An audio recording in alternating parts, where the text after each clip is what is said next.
espetáculos, a gente pensou em espetáculos que pudessem trazer diferentes olhares sobre o teatro para bebê. Eles eram espetáculos parecidos em muitos aspectos e diferentes em muitos aspectos, então isso foi muito legal. A maioria dos grupos foi de São Paulo, a gente teve um grupo só de Londrina, e cada um desses grupos foi formado de uma maneira e pensou o teatro para bebê de uma maneira. Alguns elementos todos a gente percebia que permeava, mas pensava aquilo, essa produção de um jeito.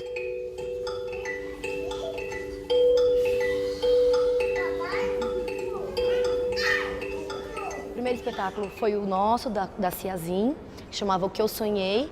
Esse espetáculo, ele falava um pouco sobre a hora de dormir, esses momentos antes, ele não tinha uma narrativa linear, porque ainda a criança pequena está construindo a ideia de narrativa, então eles não entendem uma história começo, meio e fim, né? Então tinha a ideia de fragmentos, de sonhos, era bem sinestésico, tinha música ao vivo e os bebês ficavam no mesmo plano que os atores, né? E muitos entraram no meio da peça, isso foi muito legal, porque o bebê também ele aprende o mundo com o corpo todo, ele entende o mundo tocando, experimentando, colocando na boca. Então é interessante também esse limite, né? Foi uma discussão que depois, na palestra que a gente teve dos grupos de teatro, foi muito falado.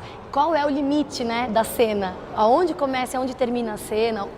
Como que essa relação com esse público se dá? Então foi muito legal, porque eles entraram durante o espetáculo, saíram e puderam ter essa experimentação. A Ciazinha, ela pensa nesse momento com a família, todo mundo junto. Então, eram as crianças sentadas no colo dos pais.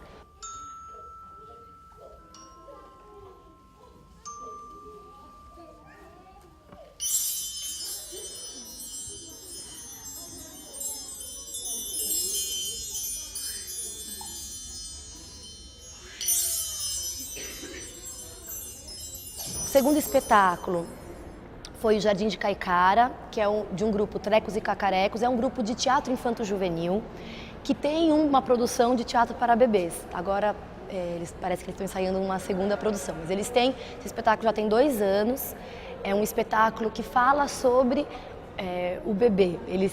Na discussão eles falavam muito que era o épico do bebê. Qual é essa história desse bebê que está conquistando o mundo?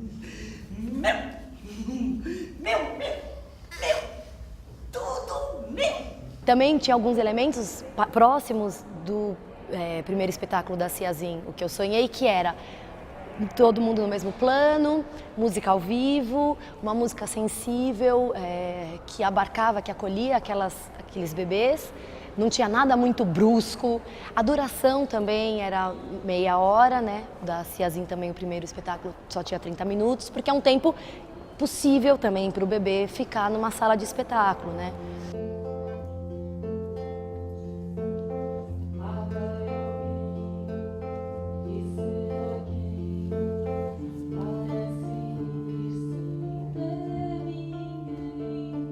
O terceiro espetáculo foi o Berço de Espuma, era o do Papo Corpóreo, que é esse grupo de Londrina. Esse grupo é formado por pedagogas e atrizes que têm uma prática grande em sala de aula. Esse grupo de Londrina, eles fizeram muitas experiências com as crianças de escola e eles também fazem curso para educadores. E eles partiram de uma pergunta que era, não tem peça para essa idade. E era muito interessante porque eles dividiram a plateia, também ficava no mesmo plano que eles, e eles dividiram a plateia em duas frentes, né? A ação acontecia concomitantemente de um lado e do outro do palco, né? Então ficava um pedaço do público aqui, outro pedaço aqui, e no meio a ação se dava. E uma hora essa cortina era levantada e revelava um espelho, uma grande brincadeira de achô, né? Que é uma brincadeira que eles gostam, de você ver o público do outro lado, o público se vê. Eles trabalhavam com elementos também da natureza, então água, peixe, terra. Era um texto poético, tinha fala, mas não era muito grande o texto, eram textos pequenos, curtos também, com essa ideia do fragmento, né? E era um espetáculo super bonito, assim, que os bebês parece que gostaram bastante.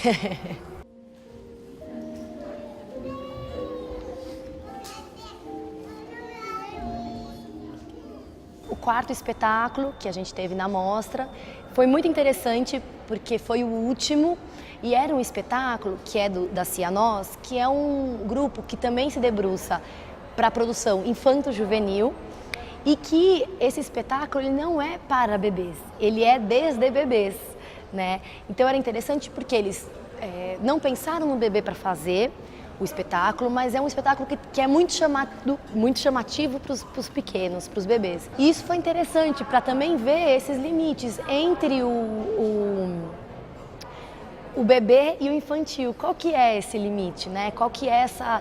Então a gente terminou a mostra apontando para o infantil, né? O espetáculo chamava Ora Bolas e era um espetáculo que a Anny Welter, ela pensou muito na coisa da bola. Ela falou que ela queria ver imagens de bolas que passassem pelo espetáculo, né? Então foi interessante selecionar também esse espetáculo para trazer para a mostra por conta dessa pesquisa grande que eles têm com o material, com os objetos e essa pesquisa que aponta para esse infanto-juvenil. Então era muito visual, não tinha fala, era só musicado e eles não tinham a coisa do mesmo plano, né? Era palco italiano, porque todos que pensaram no bebê pensaram no mesmo plano, nas coisas menores, mais acolhedor, pequeno. E eles não, porque eles não pensaram exatamente no bebê, mas também no bebê. Então, era palco italiano, era outra pesquisa, né?